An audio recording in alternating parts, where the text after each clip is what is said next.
नमस्कार। इस सीरीज में तीसरा वीडियो वैदिक सिविलाइजेशन पर है और शुरू करते हैं इसको।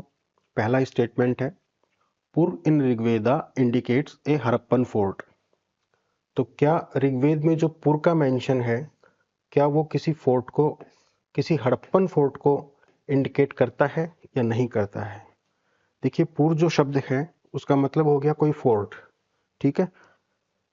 पुर का मतलब हो गया फोर्ट। जो ऋग्वेदिक जो सभ्यता थी, जो सिविलाइजेशन थी, उसमें हड़प्पन सिविलाइजेशन की तरह अर्बन फीचर्स जैसे कि ग्रिड पैटर्न, स्ट्रीट्स हो गई, ड्रेनेज हो गया, ड्रेनेज सिस्टम हो गया, ग्रैनरीज हो गई, इन सब का तो जिक्र नहीं है। लेकिन पुर जो शब्द है उसका वहाँ पे प्रयोग हुआ है। तो हो सकता है ये किसी फोर्ट को मेंशन करता हो, लेकिन हड़प्पन फोर्ट को बोलना जो है वो गलत हो जाएगा। मेटाफोरिकली इसका यूज भी हुआ है, क्योंकि इंद्र जो है उनको पुरंदर बोला जाता है, यानी जो फोर्ट को डिस्ट्रॉय करने वाले हैं वो। लेकिन चूंकि इस स्टेटमेंट में हड़प्पन फोर्ट लिखा हुआ है तो ये स्टेटमेंट आपका गलत हो जाएगा। कोई फिजिकल स्ट्रक्चर या आर्कियोलॉजिकल एविडेंसेस जो हैं पुर के बारे में, वो वैदिक स्ट्रक्चर, वैदिक जो सिविलाइजेशन थी उसके बाद का जरूर है, लेकिन वैदिक जो ऋग्वेदा एरा था उसके आर्कियोलॉजिकल एविडेंसेस नहीं मिले हैं। ठीक है, चलते हैं नेक्स्ट स्टेटमेंट पे। नेक्स्ट स्टेटमेंट है, वैदिक Sanskrit originated outside current borders of India. देखिए, अब यहाँ पे दो चीजें हैं। एक तो वैदिक संस्कृत, क्या ये भारत के बॉर्डर जो है, करंट बॉर्डर्स की बात हो रही है यहाँ पे, क्या इसका जो ओरिजिन है वो भारत के बाहर हुआ था या नहीं हुआ था? अब यहाँ पे देखिए, ये जो स्टेटमेंट है, इसके पीछे ये कि जो वैदिक संस्कृत है उसकी जो लिंग्विस्टिक रूट्स हैं, स्कॉलर्स ये बोलते हैं कि वो इंडो यूरोपियन फैमिली से जुड़ी हुई है। ठीक है, अब ये जानते किससे हैं? इसको जो एक साइंटिफिक एनालिसिस होता है उसको बोलते हैं कंपैरेटिव फाइलोलॉजी। ठीक है, और उस फाइलोलॉजी में क्या होता है कि ग्रामर का स्ट्रक्चर, वोकैबुलरी, फोनेटिक्स, ये सब चीज़ों से एक कंपैरिजन किया जाता है और उससे प्रूव किया जाता है। ठीक है, अब स्कॉलर्स जो है ये मानते हैं कि जो वैदिक संस्कृत है उसका जो ओरिजिन है वो इंडिया से बाहर का है, और जो कहीं कहीं ये जो आर्यन माइग्रेशन थ्योरी है जिसको अभी डिबंक कर चुके हैं, उसके पीछे भी कंसेप्ट यही था कि जो ये लैंग्वेज है ये कहीं ना कहीं बाहर से बाहर डेवलप हुई थी, और एक प्रॉपर जो फैमिली बनाई गई उसका नाम है इंडो यूरोपियन फैमिली। ठीक है, तो ये जो स्टेटमेंट है ये सही मानते हैं इसको। जो ओल्डेस्ट वैदिक टेक्स्ट है वो 1500 BC का मानते हैं। ठीक है, और जो स्कॉलर्स जो है वो ये मानते हैं कि जो आर्यों का मूल स्थान जो था वो इंडिया के कहीं बाहर था, जो करंट बाउंड्रीज हैं वो, या हो सकता है इंडिया की जो बाउंड्रीज थी उस समय पे वो बहुत आगे तक फैली हुई होंगी, सेंट्रल एशिया की तरफ या यूरोप की तरफ। ठीक है, नेक्स्ट है, Aryan migration theory is based on archaeological evidence. अब देखिए यहाँ पे क्या है, आर्यन माइग्रेशन थ्योरी जो है, पहली बात तो ये डिबंक हो चुकी है, इसको कोई मानता नहीं है अब तो। जो स्कॉलर्स हैं उन्होंने इसको डेवलप किया था on the basis of comparative philology only. कोई आर्कियोलॉजिकल फाइंडिंग्स जो है इसका बेसिस नहीं बनाती हैं। आर्कियोलॉजिकल रूप से जो आर्यंस के जो भारत का आगमन का, यानी उनका जो आर्यन का इन्वेजन ऑफ इंडिया या आर्यन माइग्रेशन ऑफ इंडिया, इसका कोई डायरेक्ट प्रूफ एज सच नहीं मिला है। स्कॉलर्स जो है उन्होंने इंडो यूरोपियन लैंग्वेजेस का जो लिंग्विस्टिक कंपैरिजन किया और ऋग्वेदा का जो टेक्स्ट है उसका एनालिसिस करके एक थ्योरी को डेवलप किया। उसके आधार पे ये कहा गया कि जो आर्य लोग हैं वो इंडिया के जो करंट बाउंड्रीज है उसके कहीं बाहर से आए थे। ठीक है, तो ये स्टेटमेंट आपका गलत हो गया है। नेक्स्ट स्टेटमेंट है, Max Muller proposed that Aryans came from central Asia. तो ये मैक्स मूलर जो थे एक जर्मन स्कॉलर थे, ठीक है, और फाइलोलॉजिस्ट थे। इन्होंने लिंग्विस्टिक कंपैरेटिव जो मेथड जो था उनका, उसके आधार पे ये थ्योरी दी थी कि जो आर्यंस है उनका जो मूल स्थान है, जो ओरिजिन है, वो सेंट्रल एशिया था। ठीक है, और इसका जो बेसिस था वो इंडो यूरोपियन लैंग्वेजेस की जो सिमिलरिटीज़ है वो है। इसके बेसिस पे उन्होंने जो है ये डिसीजन लिया था या निष्कर्ष निकाला था कि आर्यन जो है वो यूरेशियन स्टेपीज से आए थे, खासकर जो ब्लैक सी और कैस्पियन सी है उसके आसपास के रीजन से। ठीक है, तो ये स्टेटमेंट सही है कि इन्होंने जो थ्योरी प्रपोज की थी, वो थ्योरी जो है उसमें इन्होंने सेंट्रल एशिया बोला था। थ्योरी सही है या नहीं है, that is a different topic. ठीक है, लेकिन जो इन्होंने बोला था वो कंपैरेटिव फाइलोलॉजी के बेसिस पे बोला था। नेक्स्ट स्टेटमेंट है, revisionist scholars accept that foreign origin of Aryans as historically accurate. अब यहाँ पे ये रिविजनिस्ट जो हैं वो ये बोलते हैं कि जो ये आर्यन माइग्रेशन थ्योरी है ये गलत है और वो इसको चैलेंज करते हैं। ठीक है, तो ये इसको एक्सेप्ट नहीं करते हैं, they do not accept the foreign origin of Aryans.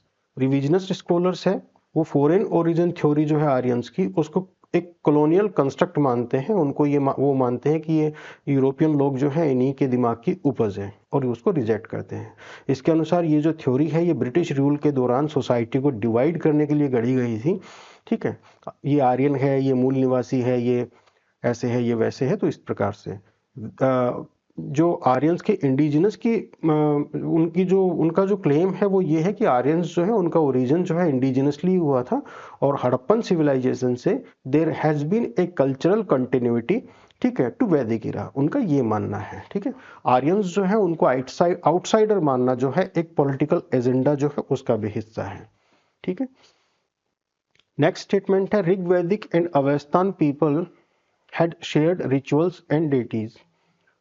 देखिए ये स्टेटमेंट सही है, दोनों जो ग्रुप है ये नेचर गॉड्स जो होते हैं, जो प्राकृतिक देवता होते हैं, इन दोनों का जो है इनकी पूजा करते हैं। ऋग्वैदिक आर्यंस और अवेस्तन ईरानियंस, ऐसा बोला जाता है कि किसी समय में एक ही क्षेत्र में कोएग्जिस्ट करते होंगे।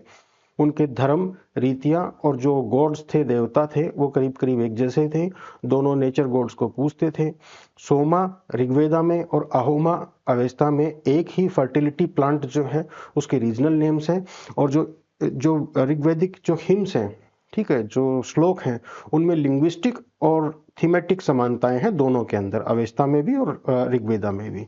तो ये इंडो ईरानियन कल्चरल यूनिटी जो है उसको भी डिस्प्ले करती है। ठीक है, तो ये स्टेटमेंट जो है आपका सही है। नेक्स्ट स्टेटमेंट है, Lokmanya Tilak believed Aryans originated in the Arctic region. ये भी सही है स्टेटमेंट, क्योंकि जो तिलक हैं ये उनकी थ्योरी थी Arctic home in the Vedas. ये इनका एक वर्क था, एक बुक थी, और इन्होंने इस बुक में आउटलाइन किया था, इन्होंने the Arctic home in the Vedas में ये थ्योरी दी कि जो आर्यंस हैं उनका ओरिजिनल होम जो था वो नॉर्थ पोल था। और उन्होंने ऋग्वेदा और अवेस्ता के जो हिम्स हैं और एस्ट्रोनॉमिकल रेफरेंसेस हैं और जियोलॉजिकल जो एविडेंसेस हैं उनको बेसिस बना के ये क्लेम किया था कि प्री ग्लेशियल पीरियड में आर्यन जो है वो आर्कटिक रीजन में रहते थे। जब क्लाइमेट चेंज हुआ तो उन्होंने साउथवर्ड माइग्रेशन शुरू किया और इससे यूरोप, ईरान और इंडिया जो है इन सारे रीजन्स में वो लोग आए। तो ये जो थ्योरी है ये भी कंट्रोवर्शियल ही रही है। ठीक है, बट ये थ्योरी थी और ये लोकमान्य तिलक ने दी थी, आप सभी को पता होगा, ये करेक्ट स्टेटमेंट है। नेक्स्ट स्टेटमेंट है, Ghaggar Hakra river is universally identified as Vedic Saraswati. अब ये यूनिवर्सल आइडेंटिफिकेशन जो है ये यहाँ पे थोड़ा सा डिस्प्यूटेड है। ठीक है, ये स्टेटमेंट जो है हम यहाँ पे गलत मान रहे हैं। घग्गर हकड़ा रिवर जो है उसको लेके कोई स्कॉलरली कंसेंसस तो है नहीं है कि यही वैदिक सरस्वती थी। ठीक है, ये रिवर जो है मानसून फेड थी और हड़प्पन सेटलमेंट्स जो है उसके ड्राइड अप कोर्स यानी जो सूख गए थे इसके किनारे वहां पे थे। हालांकि कई इंडियन स्कॉलर्स जो है इसको सरस्वती मानते हैं, लेकिन ग्लेशियर फेड रिवर का जो वर्णन है आर्कियोलॉजिकल फाइंडिंग्स में और ग्लेशियर फेड रिवर्स के वर्णन में उनमें फर्क है, जिसकी वजह से ये जो आइडेंटिफिकेशन है ये कंट्रोवर्शियल रहा है। ठीक है, तो इस स्टेटमेंट को हम यहाँ पे गलत मानते हैं। हालांकि पॉपुलरली जो है ये माना जाता है कि जो घग्गर हकड़ा रिवर थी यही सरस्वती रिवर थी। ठीक है, नेक्स्ट स्टेटमेंट है, सरस्वती इज प्रेज्ड इन ऋग्वेदा। तो ऑब्वियसली ये करेक्ट है, क्योंकि जो अर्ली ऋग्वेदा के जो मंडल है उसमें सरस्वती नदी जो है उसकी प्रशंसा की गई है। उसमें उसको माइटी रिवर बोला गया है, मदर ऑफ फ्लड्स भी बोला गया है। कुछ विद्वानों के अनुसार सरस्वती जो है इससे संबंधित जो हिम्स हैं, जो श्लोक हैं, वो ऋग्वेद के सबसे पुराने जो भाग है उनमें है। ठीक है, और जैसा कि मैंने आपको बताया ये नदी जो है वर्तमान में हरियाणा और राजस्थान में जो घग्गर हकड़ा नदी है उसके रूप में पहचानी जाती है, लेकिन इस बात पर भी स्कॉलरली कंसेंसस नहीं है। ठीक है, और ऐसा माना जाता है कि जो टेक्टोनिक चेंजेस हुए, टेक्टोनिक शिफ्ट्स हुए, उसकी वजह से ये सूख गई थी। ठीक है, तो स्टेटमेंट ही हम यहाँ पे सही लेके चल रहे हैं। नेक्स्ट स्टेटमेंट है Sapta Saindhava region was located east of the Himalayas and Tibet. अब देखिए लैंड ऑफ सेवन रिवर्स जो है सप्त सैंधव जो रीजन है वो ईस्ट ऑफ हिमालयाज नहीं था, ठीक है, हिमालयाज ठीक है इसकी बाउंड्री थी। तो ऋग्वेदा में जो सप्त सैंधव रीजन था या सप्त सिंधु क्षेत्र था वो हिमालय और मॉडर्न तिब्बत से वेस्ट की तरफ था, ना कि ईस्ट की तरफ, राइट।